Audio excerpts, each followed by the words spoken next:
Hello everyone, welcome to my YouTube channel Expand Nursing Knowledge and today our topic is asthma. So आज हम asthma को detail में discuss करने वाले हैं. So let's start the video. So सबसे पहले हम पढ़ेंगे कि asthma होता क्या है. So it is a chronic inflammatory disease of the airways that leads to different degrees of blockage in the airways.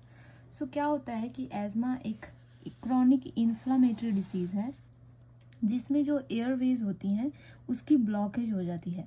जो ब्लॉकेज है वो डिफरेंट डिग्रीज़ की हो सकती हैं. वो बहुत ज़्यादा भी ब्लॉकेज हो सकती है और कम भी हो सकती हैं. तो वो डिपेंड करता है स्टिमुलाई पे, मीन्स की ट्रिगर्स पे, जिसके कारण वो जो इन्फ्लामेशन है वो क्लाइंट को हुई है.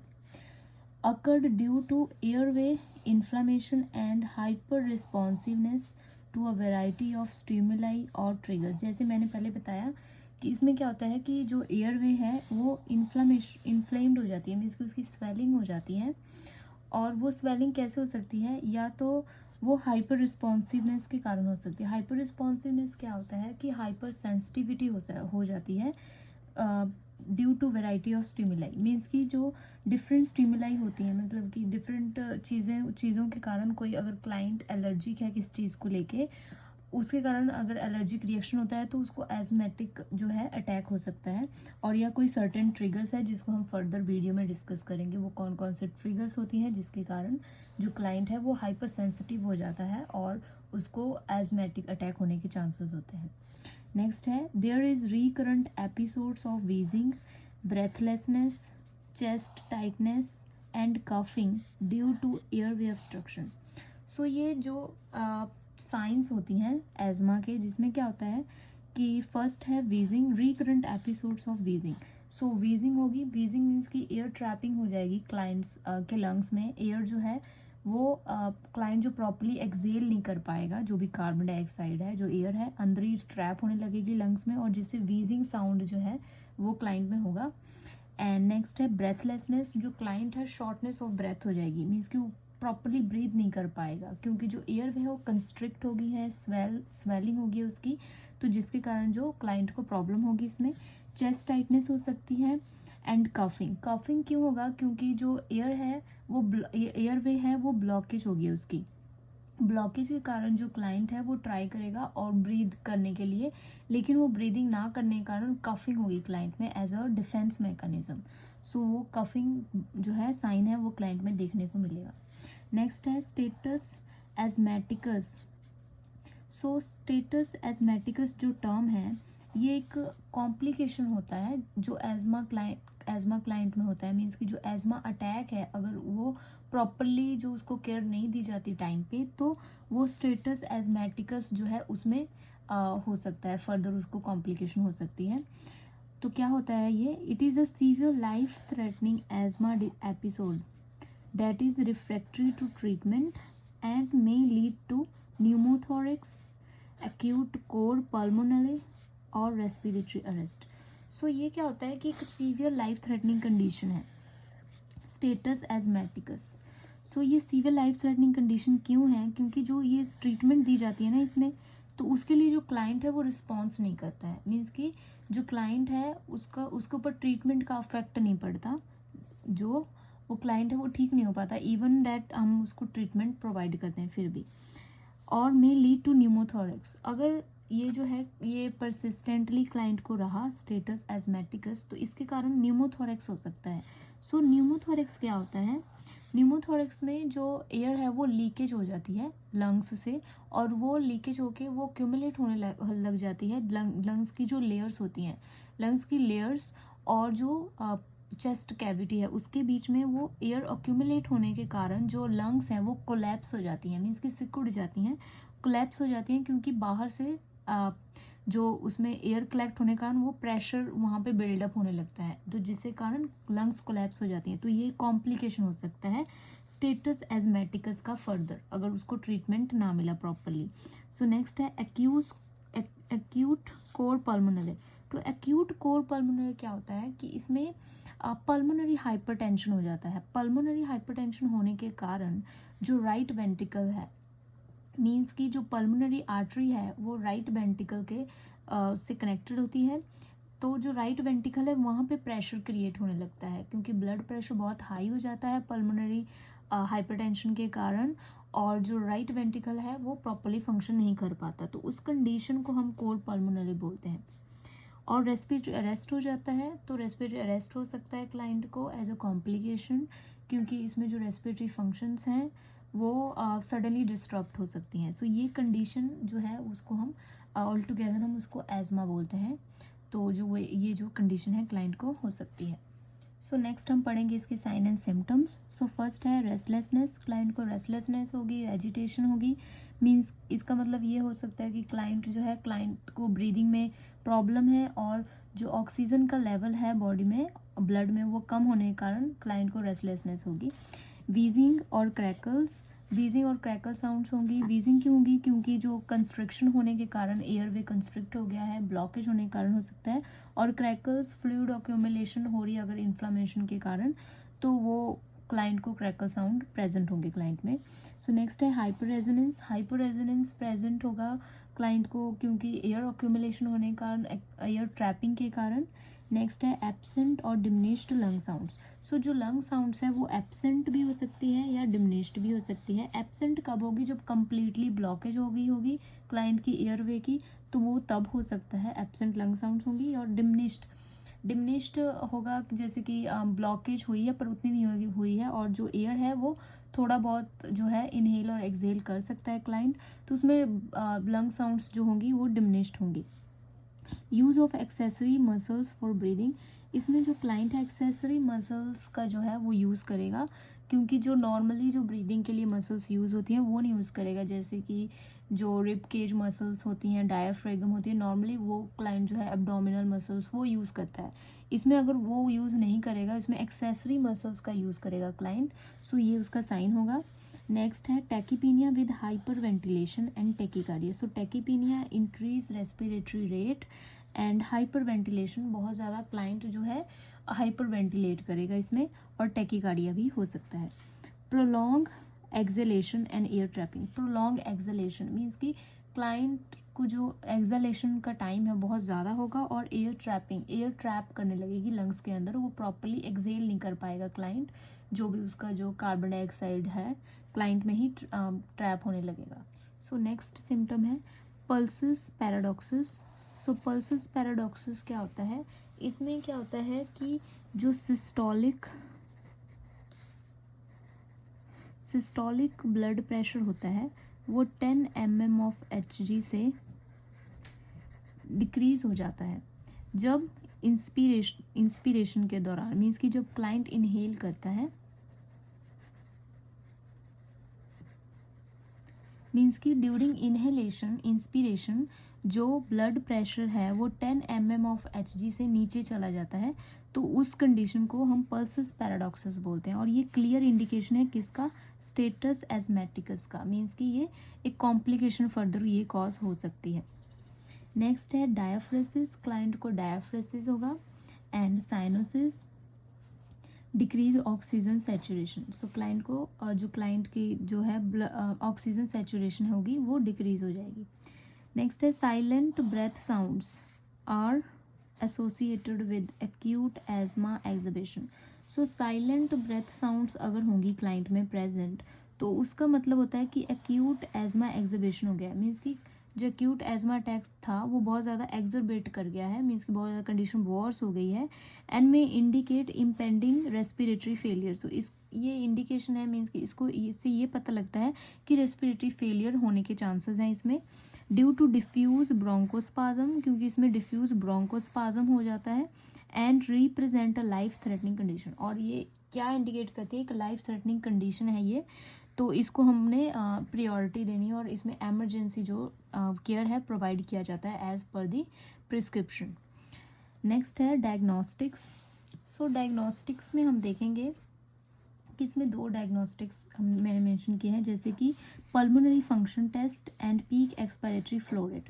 सो पल्मोनरी फंक्शन टेस्ट जो है इसमें हम लंग फंक्शन इसमें जो है इवेलुएट किया जाता है, जैसे कि lung capacity, total lung capacity, tidal volume, gas exchange and flow rates. तो ये सारी चीज़ें जो है इसमें इवेलुएट की जाती हैं और देखा जाता है क्लाइंट का जो लंग फंक्शन है वो कितना बेटर है, तो इसमें ये असेस किया जाता है। नेक्स्ट है peak expiratory flow rate. Peak expiratory flow rate क्या होता है कि इसमें जो एक्सपायरेशन होती है क्लाइंट की, मीन्स की एक्सहेल करने की जो उसकी कैपेसिटी है उसको इसमें असेस किया जाता है। इसको 3 जोन्स में डिवाइड किया जाता है, ग्रीन, येलो एंड रेड। सो जो ग्रीन जोन है इसका मतलब है जो एज़मा है वो फुली कंट्रोल में होता है, और जो येलो है इसमें ये होता है कि जो एज़मा है वो फुली कंट्रोल में नहीं है, इसमें एडिशनल ट्रीटमेंट की ज़रूरत होती है और रेस्क्यू ड्रग्स जो है वो क्लाइंट को दी जाती हैं एज़ पर द प्रिस्क्रिप्शन। और जो रेड जोन है, अगर रेड जोन है क्लाइंट में, इस टेस्ट में अगर रेड जोन आता है इट मीन्स जो एज़मा है वो फुली कंट्रोल में नहीं है और इसमें इमीडिएट ट्रीटमेंट दी जाती है। अगर रेस्क्यू ड्रग्स के बाद भी जो क्लाइंट की कंडीशन अच्छी नहीं होती तो एमरजेंसी ट्रीटमेंट जो है इसमें दी जाती है और नोटिफाई किया जाता है डॉक्टर को। तो ये इसमें होता है। इसका जो प्रोसीजर है उसमें ये होता है कि हम इसमें जो एज अ नर्स आपने क्या करना होता है कि क्लाइंट को स्ट्रेट सिटिंग पोजीशन देनी होती है, और इसमें क्या करता है कि क्लाइंट डीप ब्रीथ करता है पहले, और उसके बाद जो ये फ्लो मीटर जो होता है उसको वो प्लेस करता है माउथ के अंदर, और इसमें क्या होता है कि एक्सहेल करना होता है फोर्सफुली एक साथ ही। और इसमें फिर उसका जो वॉल्यूम होगा, जो रेट होगा, जो वैल्यूज़ होंगी उसकी वो कितनी ऊपर जाती हैं तो उस पर डिपेंड करता है कि वो कौन से जोन में है। और इसको हम 3 टाइम्स जो है क्लाइंट से करवाते हैं 10 to 15 सेकेंड्स के जो है ड्यूरेशन के बाद। तो इसमें देखा जाता है कि कौन से जोन में जो क्लाइंट फॉल करता है तो उसके अकॉर्डिंग जो उसका ट्रीटमेंट प्लान होता है। और इसमें देखा जाता है कि एज़मा अटैक जो है, एज़मा की सीवियरिटी कितनी है, तो इसको असेस करने के लिए पीक एक्सपायरेटरी जो फ्लो रेट है वो किया जाता है। नेक्स्ट है ट्रिगर्स। सो इसके कौन कौन से ट्रिगर्स होते हैं। ट्रिगर्स मीन्स कौन कौन सी जो स्टिमुलाई है वो फर्दर ट्रिगर कर देते हैं एज़मा अटैक को। सो फर्स्ट है कोल्ड वेदर।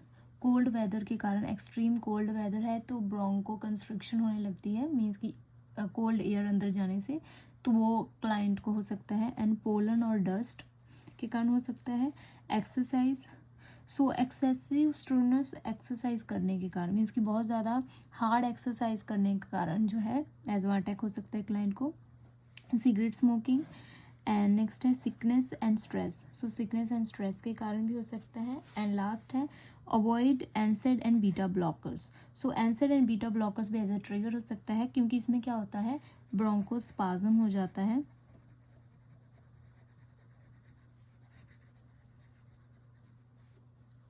ब्रोंकोस्पाज्म होने के कारण जो एज़मा है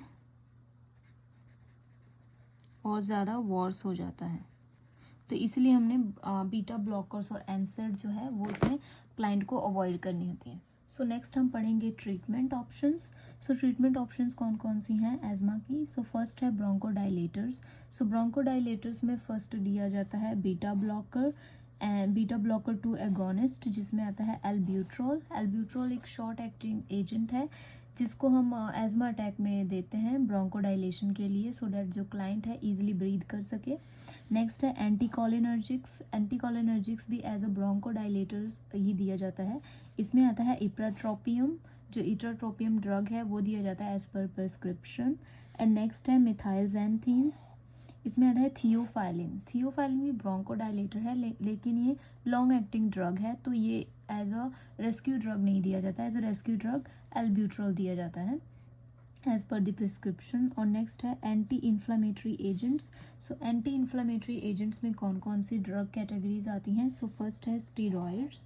स्टीरॉयड्स में बैक्लोमेथाजोन आता है, और नेक्स्ट है ल्यूकोट्रीन इनहिबिटर्स। इसमें आता है मोंटेल्यूकास्ट। सो ये जो ड्रग है वो प्रिस्क्राइब किया जा सकता है। नेक्स्ट है mast cell stabilisers. Mast cell stabilisers में आता है ड्रग क्रोमोलिन। सो ये जो सारी ड्रग्स हैं वो प्रिस्क्राइब की जाती हैं as per the client condition, सो उस पर डिपेंड करता है। नेक्स्ट है, इसको हम फर्दर पढ़ेंगे। अगर एज़मा अटैक है क्लाइंट को, सो ये बहुत इंपॉर्टेंट है। क्लाइंट को एजमा अटैक है तो जो ड्रग्स है उसकी जो कैसे, मतलब कि जो ड्रग्स है वो किस तरीके से जो है प्रिस्क्राइब की जाती हैं और क्लाइंट को एडमिनिस्टर की जाती हैं, तो वो है फर्स्ट एल्ब्यूट्रोल। सो सबसे पहले क्लाइंट को रेस्क्यू ड्रग में एल्ब्यूट्रोल जो है वो दिया जाता है। एल्ब्यूट्रोल है ये यूजुअली मीटर डोज इनहेलर से दिया जाता है। सो सेकंड है इप्राट्रोपियम, सेकंड लाइन ड्रग में आता है ipratropium, first albuterol and then ipratropium दिया जाता है एंड लास्ट में जाता है मिथाइल प्रेडनिसोलोन। मिथाइल प्रेडनिसोलोन क्या है, एंटी इन्फ्लामेटरी है, जो इन्फ्लामेशन हुई है एयरवे में उसको रिड्यूस करने के लिए। सो पहले क्या करता है एल्ब्यूट्रोल, एयरवे को ओपन कर देता है, ब्रोंको डायलेशन कर देता है, जिसके बाद इप्राट्रोपियम दिया जाता है जो उसको डायलेशन को मेंटेन करके रखता है फर्दर, और जो लास्ट में प्रेडनिसोलोन दिया जाता है, इससे क्या होता है कि जो इन्फ्लामेशन हुई होती है अंदर लंग्स के अंदर तो उसको रिड्यूस करने के लिए मिथाइल प्रेडनिसोलोन जो है स्टेरॉइड वो दिया जाता है। मीटर डोज इनहेलर को कैसे यूज़ किया जाता है, इसमें क्या होता है कि first shake then hold breath for 10 seconds after taking. So सबसे पहले क्या किया जाता है, मीटर डोज इनहेलर को शेक किया जाता है और उसके बाद क्लाइंट को बोला जाता है कि जो ब्रीदिंग है उसको होल्ड करे 10 सेकेंड्स देने के बाद। मीन्स कि एक बार आपने जो ये इनहेलर है वो इन्हें एडमिनिस्टर कर दिया क्लाइंट को, उसके बाद क्लाइंट को पहले ही बता देना है कि आपने 10 सेकेंड्स के लिए जो ब्रेथ है वो होल्ड करके रखना है अंदर, क्योंकि जो मेडिकेशंस है वो आपने एज ए इनहेलर एडमिनिस्टर की है क्लाइंट को, वो इफ़ेक्टिव हो सके प्रॉपरली। सो लास्ट हम पढ़ेंगे नर्सिंग केयर। सो एजमा की नर्सिंग केयर कौन कौन सी हो सकती हैं। सो फर्स्ट है monitor vital signs and pulse oximetry. So इसमें हमने वाइटल साइन मॉनिटर करना है, जैसे कि temperature, respiratory rate, heart rate. So ये सारी चीज़ें जो इसमें मॉनिटर करनी है क्लाइंट की। एंड पल्स ऑक्सीमेट्री जो है वो लेनी है, इसमें जो ऑक्सीजन सैचुरेशन है क्लाइंट का वो चेक करना है कि वेदर इंक्रीज है डिक्रीज है, तो वो इसमें असेस करना होता है एज अ नर्स आपने। नेक्स्ट है administer bronchodilators and corticosteroids as prescribed. So जैसे हमने पहले पढ़ा, इसमें ब्रोंकोडाइलेटर्स दिया जाता है जो ब्रोंकोडाइलेशन के लिए, और कॉर्टिकोस्टेरॉइड्स इन्फ्लामेशन के लिए दिया जाता है, तो वो एडमिनिस्टर करना है जैसे भी क्लाइंट को प्रिस्क्राइब की गई है उसके अकॉर्डिंग। नेक्स्ट है educate the patient and family on how to reduce stress and anxiety and avoid environmental triggers. So इसमें हमने क्या करना है कि जो पेशेंट है और फैमिली है उसको प्रॉपरली हमने एजुकेट करना है कि जो भी स्ट्रेस है और एंजाइटी उसको कैसे रिड्यूस किया जा सकता है। एंड हमने क्लाइंट को ये भी बताना है कि जो ट्रिगर्स होती हैं जिसके कारण एजमा अटैक हो सकता है उसको कैसे अवॉइड करें, उसके कॉन्टेक्ट में ना आए जितना भी पॉसिबल हो सकता है। नेक्स्ट है during acute asthma attack. During acute asthma attack as a nurse आपकी क्या जो है आपका रोल होता है, इसमें आता है put the client on high followers position. So high followers position जो है वो ब्रीदिंग को इम्प्रूव करता है। तो अगर आपके पास कोई क्लाइंट है जो एक्यूट एजमा अटैक जिसको हुआ है, तो सबसे पहले हमने क्या करना है कि क्लाइंट को हाई फॉलोअर्स पोजीशन दे देनी है। उसके बाद एडमिनिस्टर ऑक्सीजन एज प्रिस्क्राइब। सो एजमा क्लाइंट है तो उसको ऑक्सीजन जितनी भी प्रिस्क्रिप्शन लिखी गई है फ्रॉम द डॉक्टर, सो वो हमने एडमिनिस्टर करनी होती है। एंड नेक्स्ट है administer bronchodilators as prescribed and other nebuliser treatment as per ordered. So as per ordered bronchodilators and nebuliser जो है वो जो क्लाइंट को एडमिनिस्टर ट्रीटमेंट, नेबुलाइजर ट्रीटमेंट है वो एडमिनिस्टर कर देनी है क्लाइंट को। तो नेक्स्ट है record colour amount consistency of sputum if any. और क्लाइंट को स्पूटम है तो उसका colour amount and consistency check करना है कि वेदर क्लाइंट को इन्फेक्शन तो नहीं हुई, तो उसको फाइंड आउट करने के लिए। नेक्स्ट है एडमिनिस्टर प्रिस्क्राइब्ड कॉर्टिकोस्टेरॉइड्स। जो भी प्रिस्क्राइब्ड कॉर्टिकोस्टेरॉइड्स है वो एडमिनिस्टर कर देनी है इन्फ्लामेशन को रिड्यूस करने के लिए, क्योंकि पहले हमने ब्रोंकोडाइलेटर्स जो है एडमिनिस्टर किया, उसके बाद हमने कॉर्टिकोस्टेरॉइड्स जो है एडमिनिस्टर कर देंगे। Administer magnesium sulphate and ivy fluids. जो मैग्नीशियम सल्फेट है वो एज अ ब्रोंकोडाइलेटर दिया जाता है। इसमें जो मसल्स होती हैं वो रिलैक्स हो जाती हैं, ब्रोंकियल मसल्स, और जिससे एयरवे ओपन हो जाता है और क्लाइंट को ब्रीदिंग जो ईजिली कर सकता है क्लाइंट। और आईवी फ्लूइड्स दे सकते हैं as per the prescription. And last है auscultate lung sounds before, during and after treatment. So हमने लंग साउंड्स जो है क्लाइंट की चेक करनी होती है। जैसे कि हमने पहले पढ़ा कि साइलेंट लंग साउंड्स जो होती हैं वो प्रायोरिटी होती है, क्योंकि वो इमरजेंसी हो सकती है। उसका मतलब होता है कि जो क्लाइंट की कंडीशन बहुत ज़्यादा वॉर्स हो चुकी है, तो इसलिए हमने इसमें लंग साउंड्स बहुत इंपॉर्टेंट होता है ऑस्कलेट करना। सो आज के लिए इतना ही। I hope you like this video, so please subscribe my channel and like my videos as well, and thank you for watching.